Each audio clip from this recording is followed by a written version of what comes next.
This is the Pangram challenge, not to be confused with the palindromes challenge that we worked on in previous videos. The object of this one is to figure out if a sentence is a pangram. A pangram is a sentence that uses every letter from A to Z. Doesn't matter if it's lowercase or capitalized. Doesn't matter if it appears more than once. It just has to appear at least once in a sentence.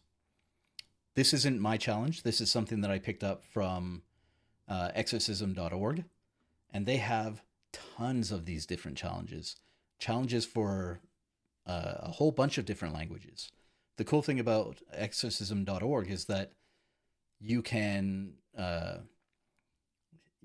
show your solution and get feedback on it. You can also dive deeper.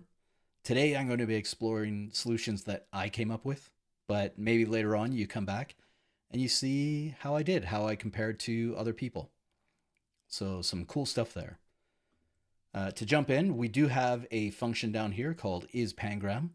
It will return either true or false, and we will be supplying it with some sentences. Now, the quick brown fox jumps over the lazy dog is probably the most popular pangram that we have. Popular pangram. I feel like that's there's a tongue twister in there, but yes, it is the most popular pangram that we use. Right below it, Sphinx of Black Quartz, Judge My Vow, very metal, very goth. My tongue just wanted to flip right over on me there. The 5 boxing wizards jump quickly.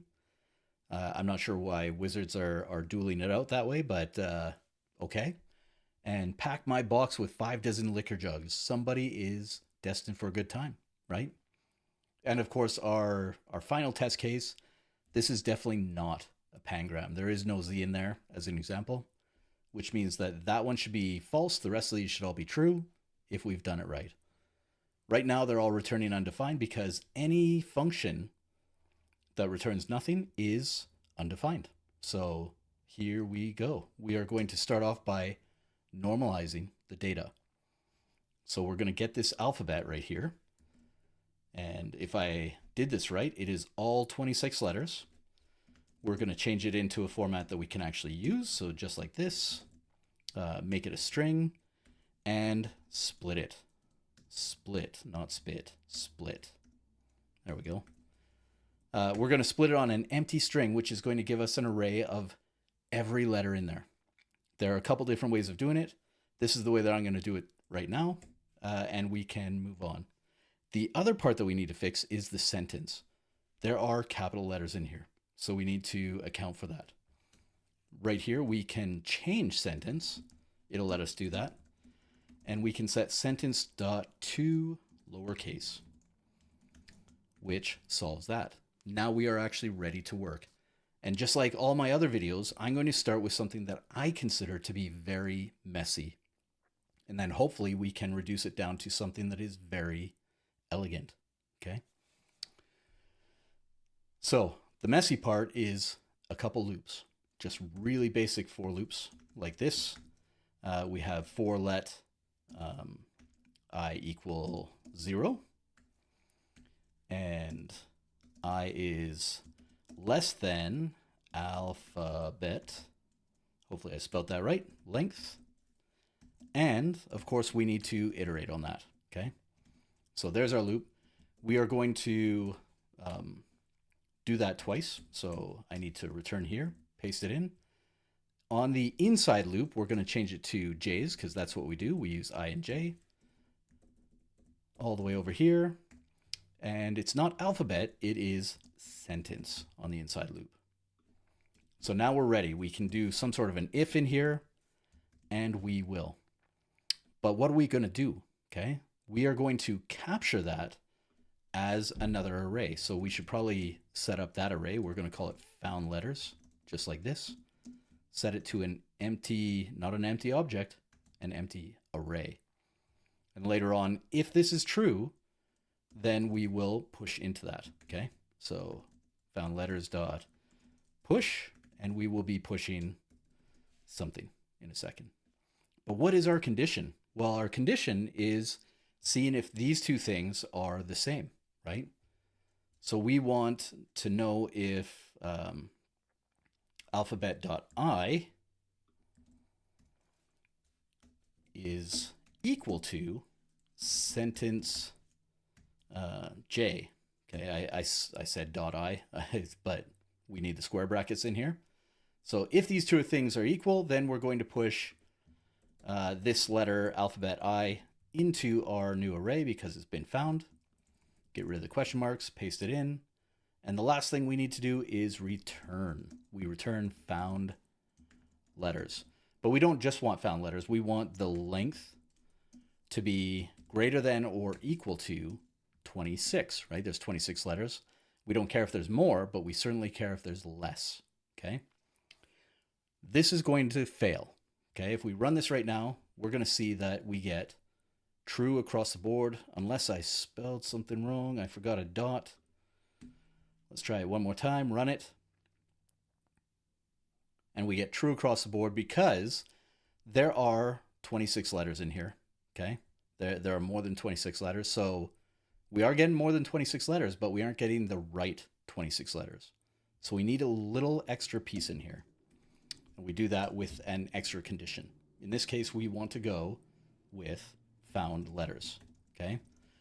We want to test if found letters includes alphabet I, okay? So if it includes alphabet I, then we will push it in. Now, this isn't quite right. We want to test if found letters doesn't include whatever alphabet I is, whatever letter of the alphabet we're on, okay? So if it doesn't include that, we're going to add it in, and that should give us 26 letters or less, honestly, okay? We can clear this out one more time. We can run it, and we should see 4 trues and a false, which is exactly what we need. In fact, like I said, we're only getting 26 letters at this point because we're only testing across this range of letters here, and there's only 26. So it has to be 26 or less, which means that we can say if it's 26, then it is true, right? And we get 4 trues and a false, which is perfect. That's exactly where we want to be, okay? Now I'm going to copy and paste this down because I do want to make changes to this, okay? The first thing that I want to do is we use includes here, but we don't use includes here. So maybe we should just do that, okay? And the way that we do that is with sentence. So sentence dot includes alphabet, and we get rid of this, and everything else stays the same. We should be able to run this. It should be the same. Please say yes. And it is. Brilliant, okay? Because we're doing this, we aren't actually using J anymore, so we can go and get rid of this loop right here. Tidy it up by bringing this back a little bit, running it, and we should get exactly the same thing, 4 trues and a false. This is great. We've already reduced to one single loop, which means that it should be just that much more faster, right? We don't need to muck about finding stuff. So what can we do here? Well, we could change this loop to a for each, okay? In fact, we could take this and go down here and say alphabet.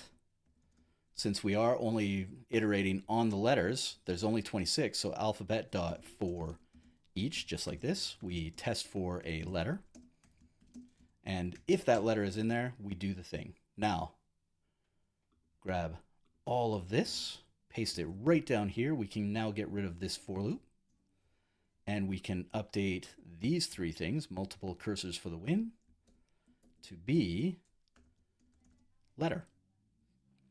So we iterate over each letter. If that letter is in sentence and it's not in found letters, then we add it, we test it, we run this, just like this, 4 trues and a false. Excellent. We can go further. So instead of this, instead of pushing into this, we can map over this. So maybe we switch to a map and we have that letter right there. Now we need to change a few things here because mapping over a letter just to add a letter, that's not really going to work. And we don't have found letters anymore, right? So let's go and clear that out. And then maybe right here, what we do is we return true, okay? So if the sentence includes the letter, return true. Otherwise, return false. This is going to fail. If I run this, I should actually get all trues. And the reason for that is because now I iterate over every letter of the alphabet and I return something. So my length is always going to be 26. I don't want that. I want to get rid of the falsy values. I can do that. I can do that by adding a filter. And inside of this filter, I can test if the value is false. I could do that by creating my own callback, but JavaScript gives me one. It's called Boolean with a capital B. And Boolean is a static method. So I could pass a value in here that I could pass any value in here, and it will return either true or false based on whether it is truthy or falsy. In this case, I only have true or false.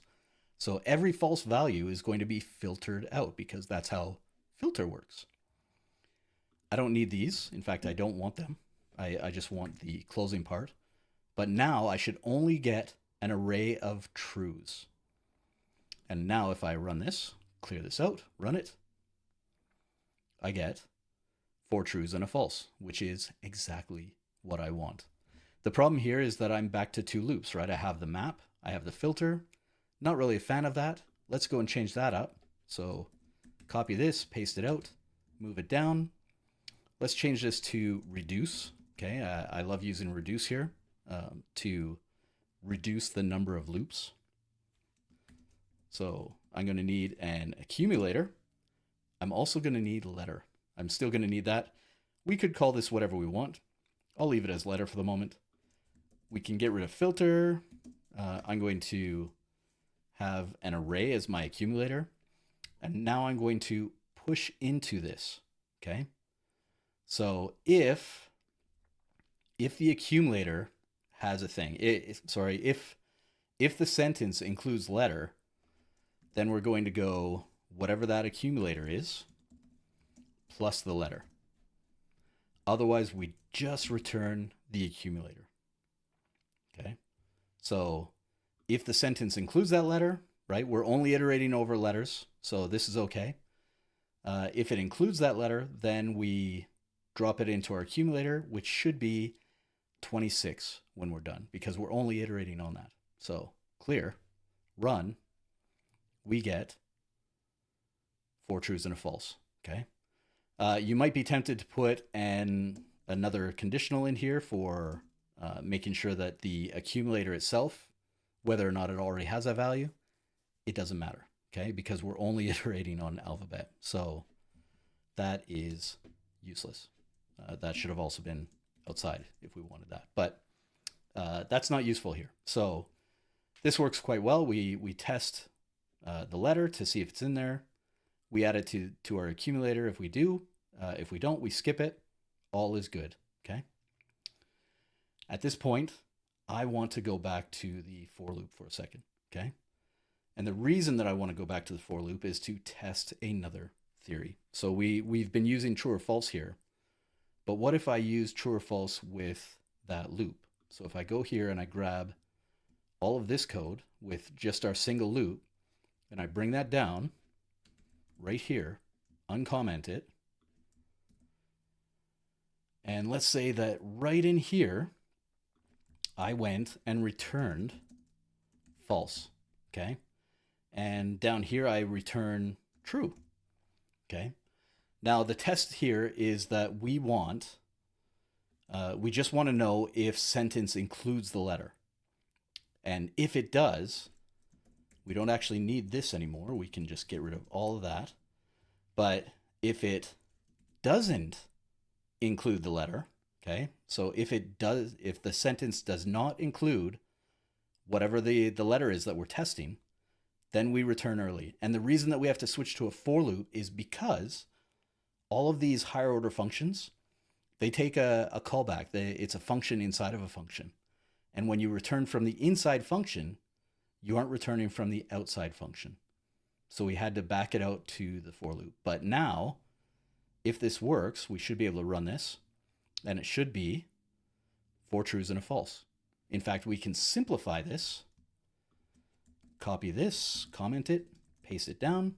We can simplify this just by going right here and going let letter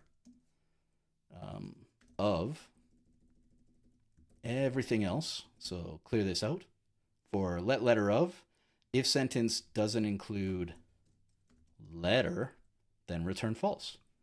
Again, we can run this and it should be the exact same thing, right? So just a slightly better version of the loop where we're getting the letter instead of the index. Makes our lives a little bit easy. Now, the key here is that we're returning true or false based on whether it's in the sentence. We already have a way to do this in JavaScript. We didn't need to write our own code, okay? And the way that we could have written our own code, or the way that we could have done this without having to write our own code, is using something called every. So what we can do right here is we go alphabet.every, again, only iterating on the alphabet letters, okay? .every. And again, this is a higher order function, okay? So we need to put a function in here, just like this, and we're going to test if sentence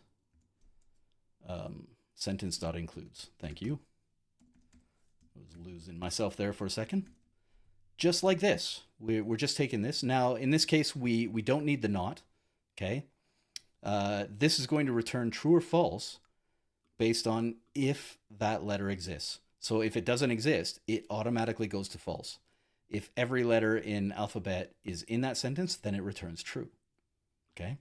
And so we can get rid of all of this and just return with a space. And if this works, which hopefully I haven't mucked it up, we get 4 trues and a false. So we've gone from our own manual return of false and true to something that is built into the language, okay? At this point, we have a really clean solution. We could clean this up. There are a couple ways that we can do this. So if we wanted to, we can actually get rid of this split and just spread this out. And spreading a string automatically separates it into individual characters. So we get 4 trues and false, just like that. In fact, we could just grab this whole string like this, paste it in here instead. We no longer need alphabet. We run it. 4 trues and a false right there, okay?